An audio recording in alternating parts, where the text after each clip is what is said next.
Hi everyone, welcome back to the Godel POD. Today you're joined by myself, Matthew Strachan, who's a client director here at Godel. And with me today is Jorge Garcia de Bustos, one of our pre-sales consultants. So Jorge's been hard at work looking at some applications for generative AI within the business, and he's come up with a very aptly named tool called JorgeGPT. So really going to dive into some of the details of how he's created this, and I guess some of the applications, and then finally maybe some of the wider implications of generative AI. So yeah, it should be a good chat, and I hope you enjoy it. Okay, well, Jorge Garcia de Bustos, thank you very much for putting this time hmm aside today. Yeah. As a quick summary, we're here to discuss a very interesting project that you've been working on behalf of Godel, and I think there's some really exciting Yeah. applications for it potentially. So really wanted to hmm kind of pick your brain and get a better understanding. So I think first things first, it would be great if you can provide a bit of an overview of the products that you've built. What I built is basically it's an AI power tool that is capable of answering questions about the contents of a document corpus of a collection of proprietary documents that our company has. So basically the way it works is it harnesses the GPT model from OpenAI, right, which is basically is the chat engine that lies underneath ChatGPT. What I'm doing it is when a user using this tool formulates a question about the contents of these documents, I am actually letting the GPT model respond to that question. But of course, the knowledge of the GPT model stopped in kind of like its knowledge of the world stops at 2021, which is where the training stopped, and also the knowledge of GPT is not does not include proprietary documentation. So it has been trained with publicly available documents. So the technique that I'm using to allow it to respond to questions using like on the basis of proprietary information is something called retrieval augmented generation, which is the idea of almost like answering the question in two stages, right? On stage one, I take the question from the user and I do a search across all the documents that we are indexing, finding the most relevant snippets, let's say 5 or 6 relevant snippets that have whose meaning is kind of similar to the question being asked, right? And I'm taking those snippets of text and I am feeding that to GPT as context in order to answer the question. So it's almost like I'm saying to GPT, you are an AI assistant that answers questions. The question from the user is this one, and please use this block of text as the context in order to respond it.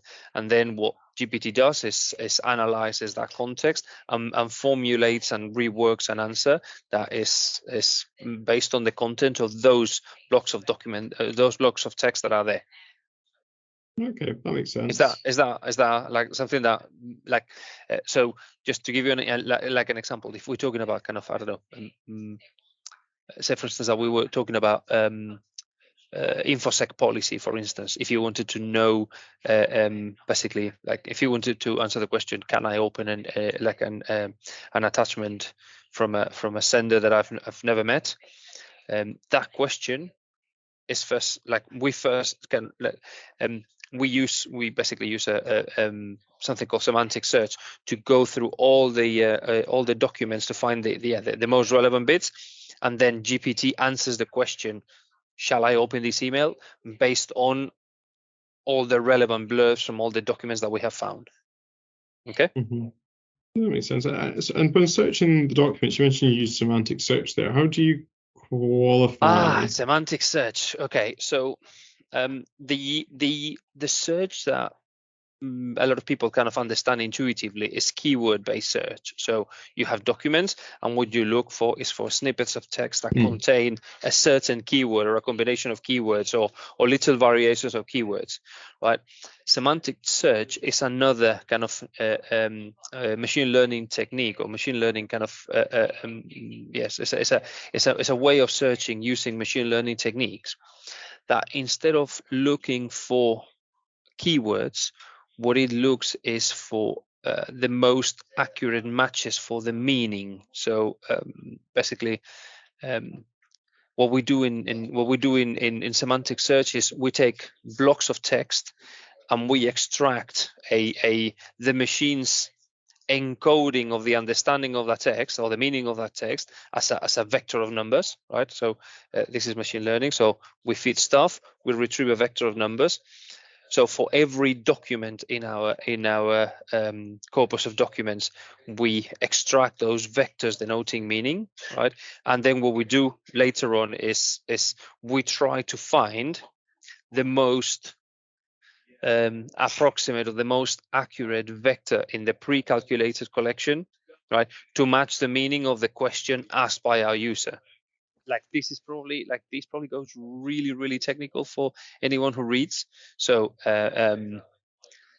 you probably don't want to go very much more further than the basically saying that is uses retrieval augmented generation, which is a technique to enrich the GPT engine with additional information, and that the way we do it, the way we extract that information is using basically again machine learning techniques to find the most relevant snippets in the text, but instead of using keywords, we use AI to look for the blocks of text that have the right meaning, right? And that's an important thing, because this engine can actually even cross the barriers of language. So you could ask a language in a question in English, and then look in text written in any other language.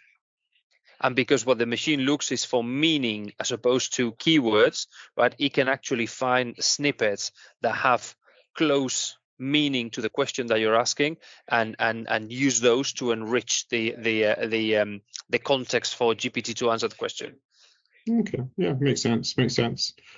When you were actually building, I think his name's Jorge GPT. When you were building Jorge GPT, what was the most challenging task? The millions of wrong approaches and bad ideas that I had to basically discard before getting to the right one. So I tried basically using pre-existing models and kind of using machine learning technique called fine tuning, which is literally taking something that is almost like 95% trained and finalize the last 5% with my documentation. But the results took forever to get any, that training took forever, was super resource intensive, and the results were terrible. So I had to use kind of models that were not they were not kind of good matches or anything like that. So the difficult thing was basically finding the right approach, which required making a few initial experiments that were failures, going back to the drawing board and kind of reading a lot, actually investing in a few books and familiarizing myself with the state of the art of the technology, and then kind of redirect the experiments and start looking at stuff that a bit more carefully and trying to choose an approach that would work, and then fine tuning that approach with the help of the information that I just basically, or the education that I had just given myself. But the good thing is that once I was in the right path, progress was much faster. But until then, it was very, very frustrating. So when you identified the right approach, did you know instantly that this is the right way to go, this is now going to work? Or did it still? Yes, because even though I was even when I was basically taking baby steps, those baby steps were already much more promising than everything that I had done initially. Okay, interesting, dear. I guess how do you actually envision this tool being used at Godel? Okay, so in the first instance, my idea is to use it as a mechanism to help people kind of ask questions pertaining to large document collections that are it's almost like they're very difficult to search into, right? So an example is, for instance, our sales team would greatly benefit from being able to ask questions about our past engagements and past partnerships about technologies that we have worked with, business sectors where we have had successful engagements, types of projects that we have developed before in order to prospect kind of for future work. There is also another aspect of we have a lot of people in Godel that have relocated into places like Poland or Lithuania, where kind of bureaucracy and kind of the legalization process for immigrants and everything is complicated, and it's actually a lot of the documentation is written in the local language. So being able to ask questions or to have, I don't know, summarized view of some of the documents would be very useful. So like stuff like that. So like the idea is that is being able to take documents that are difficult to scan into, if you want, and being able to answer questions about the content of those in the using the language or the tone that is more kind of convenient for the person asking the question. And ultimately, ideally, also kind of pointing back or redirecting the person asking the question to the original source document, and even the snippet saying, okay, for more information, go here. So that would be the like almost like the holy grail for this. And if we can actually do that using, I don't know, something like a Teams bot or something like a Microsoft Teams bot, where pretty much everybody in the right kind of group of users or anything like that can ask these questions kind of online and getting answers without having to delve deep into the documents and everything, I think that would be like really helpful. This as a local experiment, but ultimately as something that we can repurpose and re-engineer for our kind of clients to use in real world. And you think it could, in theory, work on any large document collection? Yes. Yes. The importance there is the way that you index the documentation initially to facilitate those searches, because obviously GPT is very good at rewording things and to understand the meaning of things and almost like playing those back to you using plain language, but what it needs is good content or like good context there. So it's important to index the documentation well, so that in that initial kind of search, like semantic search step, a lot of valuable information is pulled out, so that we can enrich the conversation thread in GPT. So ultimately, the success of it depends on the quality of documentation that you're feeding into it. Very much. Okay. I guess this actually ties into maybe the next question here, which is, I guess, what is Jorge GPT in the model really, really good at? And I guess, is there any areas where you see it really struggling? Okay, so what it's really good at is when you have well-structured, well-formed phrases and sentences and content that actually follows a almost like the conventions of language, right? The machine is very good at actually understanding that flow and finding the right meaning for that. So I'll give you even like an example. Like it was great to answer questions about the policies of my kids' school.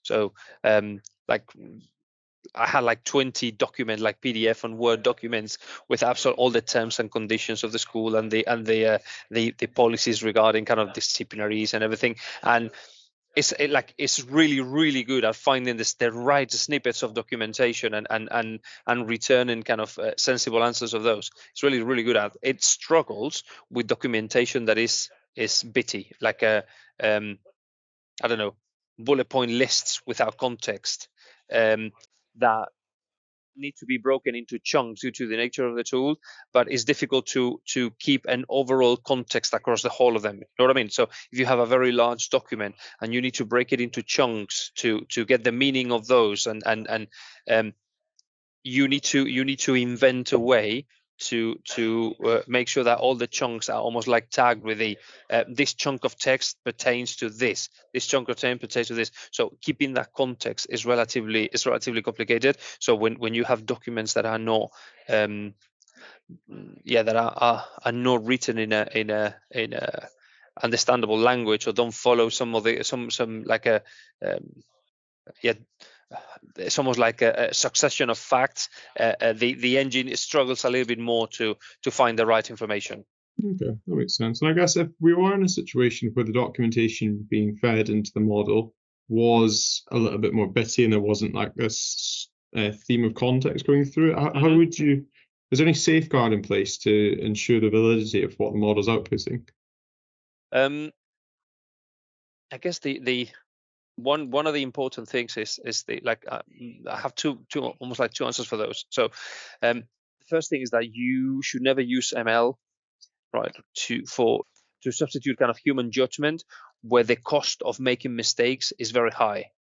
Okay, so it's a great tool to give you a first approximation to everything, but you should not take the content of any or the output of anything that ML does unsupervised or like a unfiltered, right?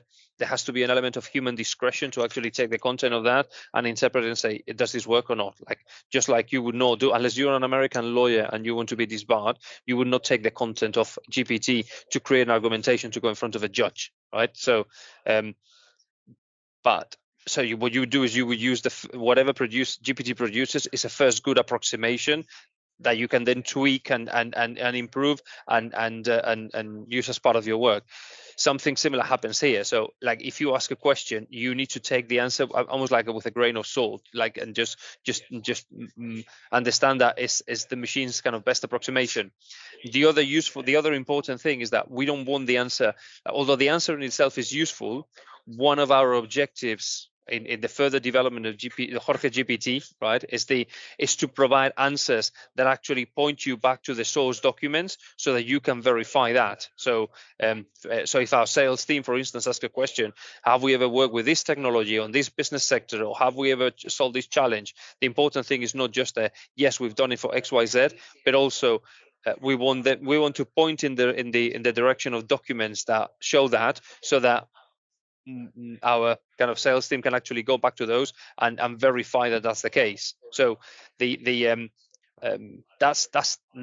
so I'm sure that we can ensure the validity of the model's output more than what we can do is put in front some safeguards around the usage and kind of almost like have a contract with the user saying, do not think that what comes out of this is gospel, right?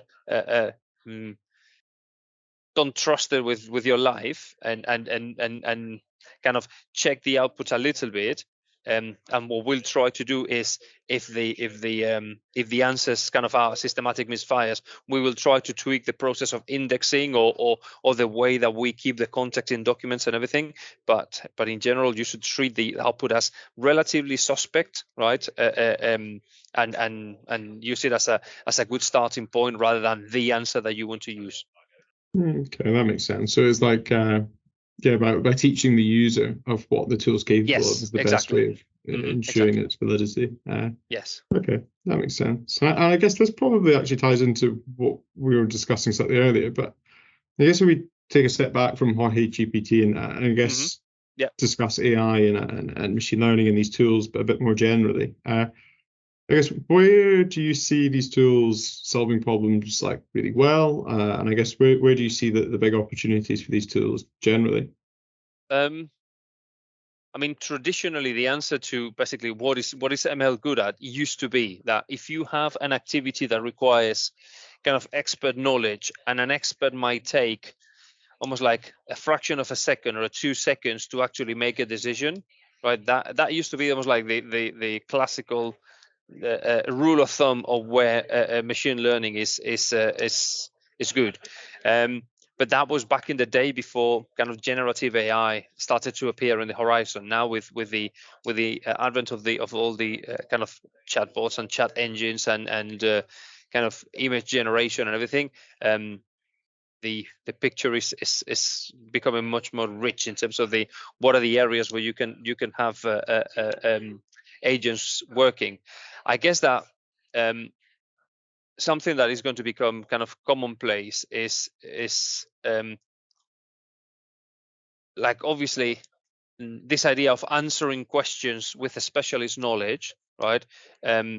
that that is something that we're going to be able to trust ML to do very, very soon, if not something that you can trust to do it already. So this idea of enriching the chat models with information that you retrieve on the spot that is relevant, this idea of the retrieval augmented generation, that's already kind of usable, and it's something that can be put into production without a lot of effort.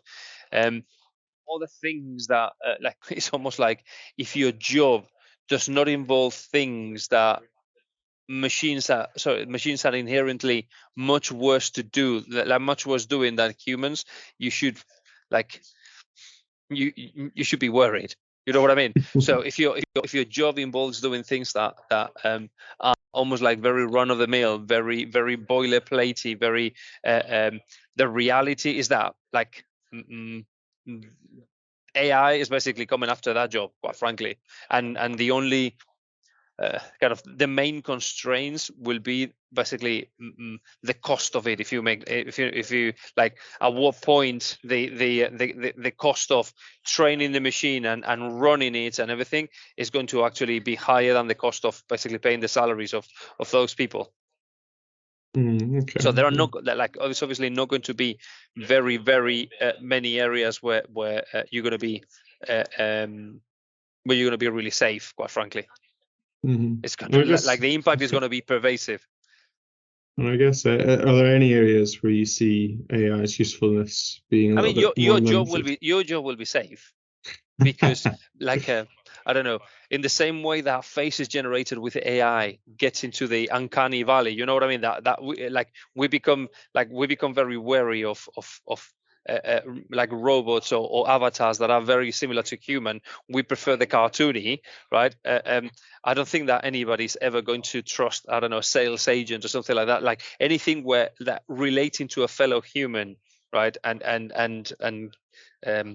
anything that involves persuasion, anything that I don't think that those things are ever going to be in the hands of machines, right? There's also I don't know, there are anything where our how to say, that does not depend so much on our cognitive capability, but depends more on our I don't know, what makes kind of humans very unique. That's probably safe. Everything else is probably just got the upheaval over the next 10 to 20 years. 10 to 20 years is going to be insane. So in the same way that we don't recognize the world before the internet and mobile phones and everything, we won't recognize the world after these technologies have popularized. Okay, so you think if the skills required for a job are innately human, if you need real human skills, I don't know, compassion, if you need communication, you think those skills are the ones, are those jobs? I think that those are safer, right? They where every time that you're doing, and also where things are very unique, where days are very different one day from the other. That makes any sense? You know what I mean? No, when if you're doing something that is repetitive and every day is exactly the same as the next one, be prepared. If, however, you do a job where every day is a little bit different or very different, the adaptability of machines is never going to get there, or at least not for a long, long time. That's my hunch, for what it's worth. Okay, well, I guess hoping to get another hunch from you. So obviously, especially over the last couple of years, we've seen some kind of major breakthroughs that everyone in the world is aware of through kind of press of ChatGPT 3 and I guess the race of ChatGPT 4. Do you think there's going to be another kind of major breakthrough to that kind of level in AI at some point over the next 2-3 years? And if so, do you have any idea of what that breakthrough might look like? I mean,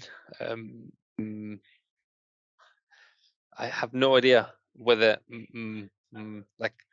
everybody talks about the kind of the next breakthrough talking about the idea of a general AI, basically an AI that is capable of doing any kind of intellectual task that a human, like a not very smart human or a very smart animal, can do. I'm not sure if any of the approaches that we have right now any of the kind of the technologies is ready to take us there. I don't know if but when it happens, it will be like an earthquake under everything that we have. But right now, I have no idea where the next big thing is going to appear. But you suspect the major thing will be general AI, but when that comes, it could be a year, it could be 10 years, it could be 100 years. It will be longer than that, because how to say, the approaches that we have right now, although incrementally they are introducing kind of amazing changes, I'm not entirely sure that they will scale to the point of having something that is comparable to the human brain. We have modules we have things that do aspects of what we do in a very limited fashion, but that only, I don't know, replicate our ability to understand language, replicate our ability to understand images, but we have nothing that actually kind of binds the two of them without being very kind of purpose specific. Okay,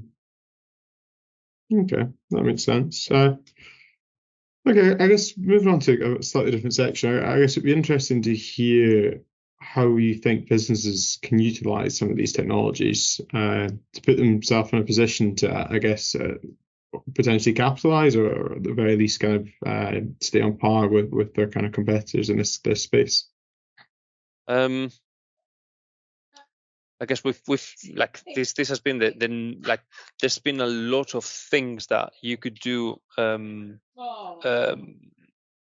with machine learning in the last few years that were kind of very usable, and where data was, like, the readiness of data was one of the obstacles. I guess that what makes the GPTs and the other world more kind of more usable is the fact that the state of your data doesn't need to be as ready. They are better at working with things that are in a bit of a rougher state. I guess that one important aspect of how would a business capitalize on the new AI techniques is that, first of all, is wanting to do it. So and by wanting to do it is actually embracing a little bit of a more like risk tolerant and attitude that yes, there are reputational risks and there are risks of making mistakes and everything, but kind of nothing ventured, nothing gained. So if you want to kind of eat the AI omelette, you're going to need you need to break some eggs. So the idea of setting up, I don't know, teams or collaborating with partners that have the capability and can kind of help you experiment and do joint experiments, and understand that experiments, sometimes the results are great, other times kind of are a bit of not so great, and but out of everything you basically get learning. So the first thing is you cannot really you cannot expect that this is going to be get me an AI and we'll just basically bolt it on top. It's like there's an element there of learning to work with it and embracing the kind of the more experimental mindset that comes with this technology. Okay, makes sense. And I think final question on my side is just, I guess, where do you think, or what role do you think AI will have to play in your average business 10 years from now? There's a lot of things that there's a lot of, I don't know, company divisions, company departments, company roles that just will not be there, because I guess that what we'll see is there'll be, if not general purpose AIs or anything like that, there might be kind of specialist AIs to help with a lot of tasks. So every time you do something kind of mind-numbing or time-consuming or repeatable, or you'll be able to engage one of these things. Every time you do something that you haven't done before, but you might be able to ask the machine to kind of investigate for you and give you ideas of how it's going to be done. So there's a lot of, like, we will use them a lot, and as a result of that, there's going to be, like, hopefully that will have it will increase kind of our productivity and our ability to get stuff done, but it's going to require a significant kind of cognitive change in the way that we work. And quite personally, the reason why I'm working with it, other than the fact that I find the topic fascinating, is also that I know it's coming. So for myself, building an intuition of how these things work is probably the best way of ensuring that the next 5-10 years, I'll be personally prepared to what happens. So I guess that what's going to happen in the next 10 years is that anyone who's not using AIs, it's almost like anyone who's not using a laptop or email to communicate. So you might be able to get away at the beginning with not using it, but once they become kind of generally available tools, anybody who's not using them will be at a significant disadvantage versus everyone else who's using them. Okay, perfect, mate. Well, I think that wraps us up there. So thanks very much for your time. Cool.